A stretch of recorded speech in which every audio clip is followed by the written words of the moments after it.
All right, Todd, this is our first 10 weather chat in the podcast room. Yes. Yes, we Been used to waiting do these. for this, Cass. We've been doing these, or we used to do these a few years ago. Yeah. And they were always so much fun to literally just get to sit and chat about whatever's relevant in the world of weather. Exactly. And so today we're going to start with talking about the all-time record heat for the month of March that we've been seeing out west. Absolutely. For the next hour and a half, we're going to spend time. Hey, we got plenty of time to chat. We are going to get right to it. There, incredible heat. Yes. Out west, we've seen our own heat Here in the East east Tennessee, too. haven't we? But nothing compared to what they've had out west. Like Right. the ridge of high pressure that built in out west, Yeah. not just for the duration, but the strength of it. When we use the word unprecedented, it really doesn't do this justice. Yeah. Places were smashing their daily record highs by more than 10 degrees. Yeah. And more than 100 places out west Right. broke their all-time March heat records.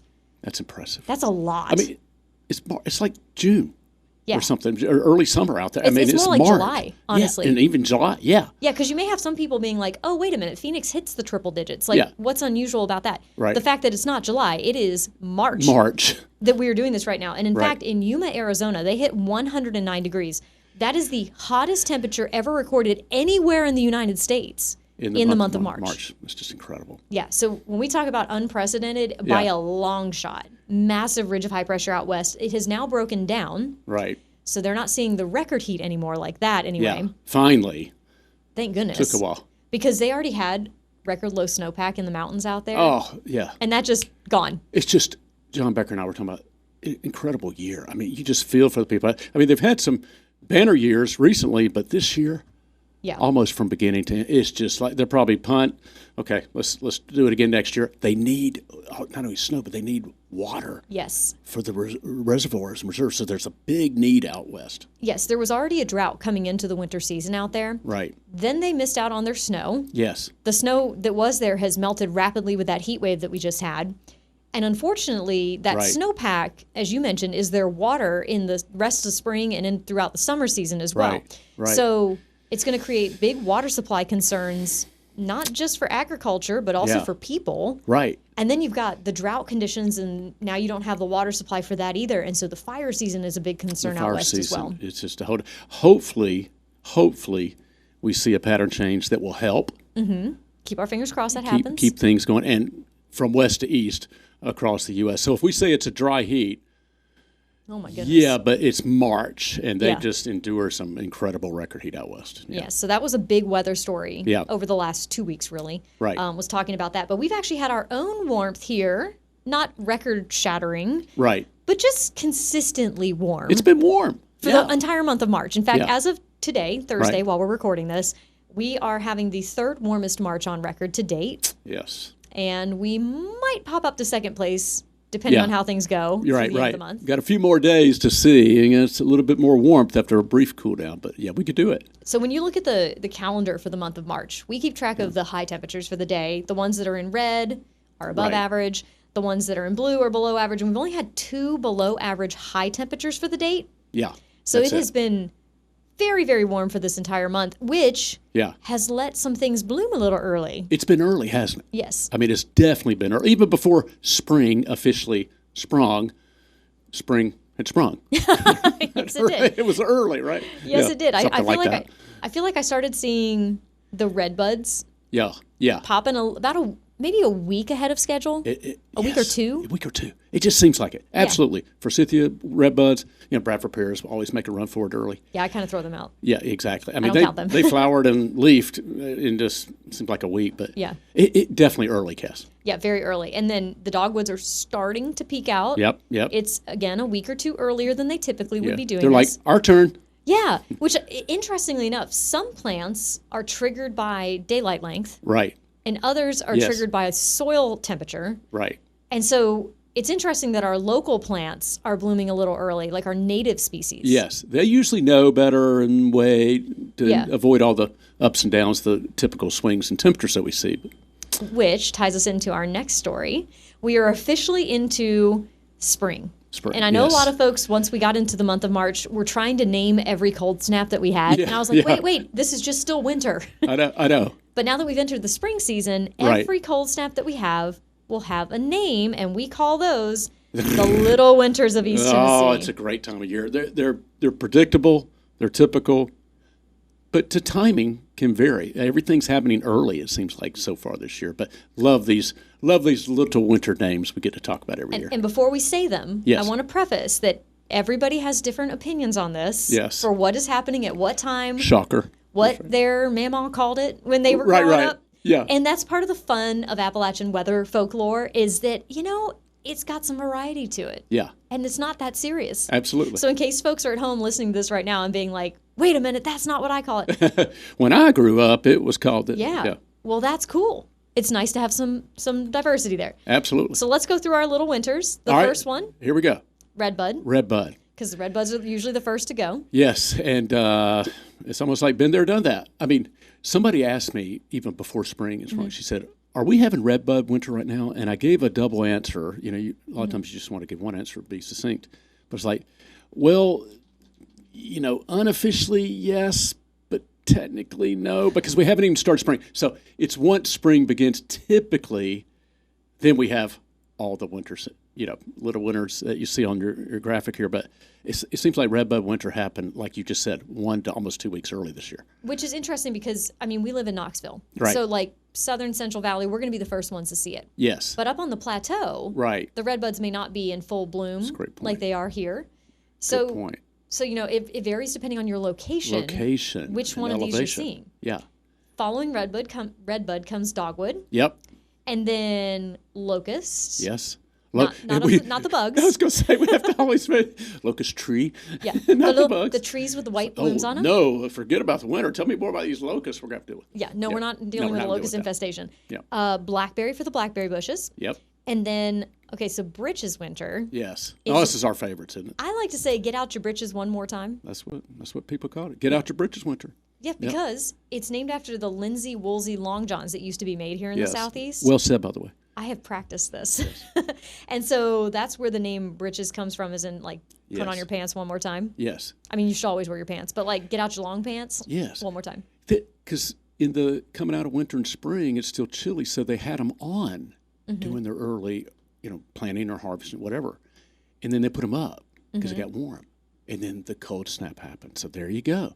It's, wait a minute, this is pretty chilly for April, May, whenever, and there are certain dates for it. Let's get them back out. So that's where britches comes from. That's where britches Now, come some from. people will include whippoorwill winter. Yep. For the birds. Yep. Yep. I've heard that one. I've heard that one mentioned in there, and some people flip the locust and blackberry. Yes. Because some people's blackberry bushes kind of bloom a little early sometimes. That's interesting. Because I think more often than not, I think that's typically in May. Mm-hmm. It can be maybe this year, it may be early, like everything else. Yeah. We'll see. But yeah, I know they do vary. Sometimes they can be interchangeable. So again, everybody has their own version of it. Right. But we actually have a little cool snap coming this weekend. That's right. And the thing to remember about these is, again, it's all fun. It's just in fun, not that serious. We have our seasonal names. I have fun with. Yeah, and we don't get all of them every year. Right. And sometimes, I remember one year that we definitely had Dogwood 2.0. Yeah, I remember. Because we had Dogwood Winter, and 3 or 4 days later we had Dogwood 2.0. That's a great point. It's not right. It's not always that. It's this one. It's that one. Yeah. It's like weather. It's a little complicated sometimes. Yes. 1A and 1B or 1.0 and 2.0. Exactly. Because they happen fairly close together. Mm-hmm. The dogwoods were still blooming. So whatever's blooming, that gets its name. And so, yeah, I remember that too. So that was interesting. And I like Appalachian folklore and weather lore because it comes from a time when folks just had to look at what was happening around them. Absolutely. Before computers, before really well-written records even. Right. Where folks were like, okay, well, usually when the dogwoods come out, it's already warm. Yeah. But we're not done yet. We're not done yet. So we're going to name that dogwood winter. Yeah. And so that's where these names kind of came from. Yeah. So this weekend, I love it. I mean, they couldn't, there was no turn on the TV or let me see what the 7-day outlook calls for. Yeah, right. 10-day They were like, my blackberry bushes are, get out your britches. Blackberry bushes are blooming. Isn't that fascinating? Yeah. Though I really admire people who've lived in the past and did not have the technology and had relied on these sayings that were handed down from one generation to the next over time. And a lot of them are tried and true. Not convinced about the woolly bear caterpillar or Groundhog Day. But other than that, I think you don't like the animals. I'm sensing a trend here, Todd, with your opinion. I'm good with the Willow bear's okay. Groundhog, not the groundhog. Not okay. Yeah. Sketchy with that shadow. Side note. It's fine. Exactly. Yeah. Okay, so this weekend. Yeah, this weekend. So this weekend, the forecast is impactful in a very subtle way. Yeah.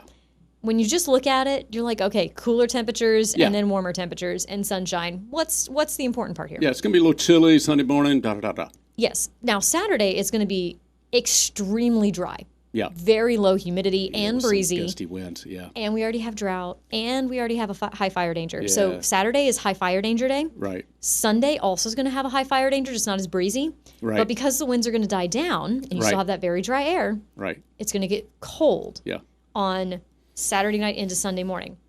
Not Yes. that much colder than Saturday morning, but because the wind is going to be up, we don't have to worry about frost on Saturday morning. Right. But Sunday morning with the calm winds, Yes.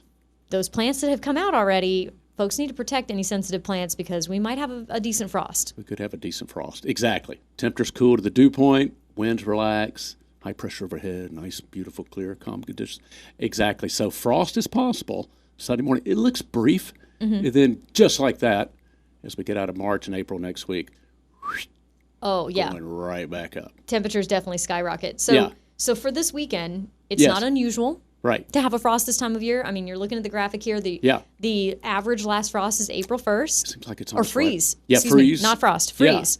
It's like April right on 1st. cue coming up here a little Yeah, bit. and we may not even get down to freezing. Right. So that's not to say that we might not still have our last freeze. Right. And this is for Knoxville, This is for Knoxville not specifically. Crossville or other areas that could be a little bit colder. Right. Yeah, so Sunday morning, Yeah. getting down into the low to mid 30s area wide. We do expect a widespread frost that morning. Right. Protect your sensitive plants.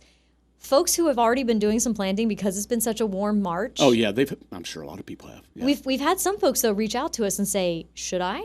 Yeah. And we're like, "It's safe. You want to wait till after tax day." It's tried and true. Neil Denton used to always say that. And you've heard it multiple people, farmers, agriculture interests, they just always say, if you want to be safe. Now, you can plant them.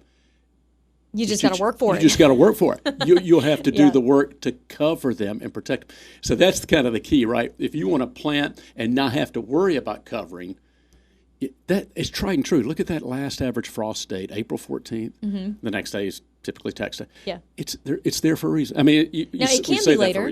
Because, I mean, you can see the latest right there on May 20th. So, hey, we'll do our best to let everybody know about all that. But we will have a possible frost this weekend on Sunday morning. And we have plenty of little winters ahead. So we may not be done yet. Yeah. But one thing that we really want to point out to everybody is that you're not going to receive products for this. Right.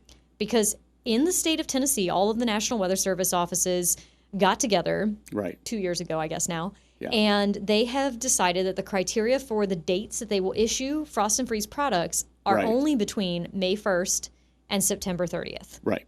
So the main growing season, The main growing season. Yeah. Now, personally, I think that's a little late. Yeah. That's my own personal opinion for May 1st. I feel like it needs to back up to April 15th. Yeah. For frost and freeze products. Yeah, personally, exactly. It's a little late. This just in. Things start blooming and growing. Well, it's because the risk of frost and freeze is the greatest when things first start coming out. Exactly. It's not when they're already full grown.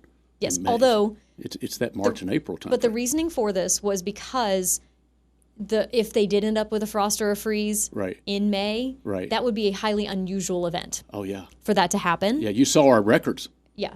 Highly unusual. Yeah, so that's what they try to do is to target just only the most unusual or most damaging time frame. Right. So they went from March 1st to September 30th. But what that means is that when you look at a map of the alerts around the southeast, North Georgia's going to have it. It's going to be all around. Southeast Kentucky's going to have it. It's going to be all North around Carolina's going to have it. Yeah. But East Tennessee will not. Yeah, exactly. But that doesn't mean that we won't have frost passing the state line. Exactly. They're not dropping the ball. Didn't forget. Oh, wait a minute.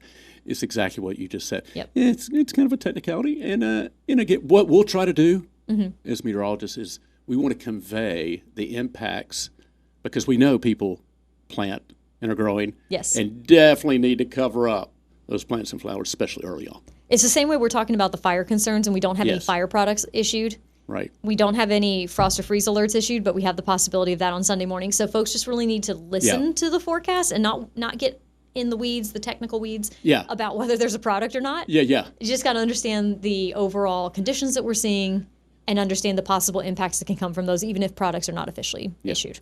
Great point. Like this weekend. Like this weekend. So I have a chance of frost, got a higher fire danger, so we just need to watch those things. Hopefully we'll see a pattern change with much needed rainfall coming our way sometime soon. Keeping our fingers crossed we get some decent showers on Friday night. But of course we'll be keeping you up to date online, on TV, and of course here on streaming as well. Yeah. So make sure you tune in for the latest of the updates. And that's going to do it for today's 10 Weather Chat. I love these chats, Cass. Look forward to the next one.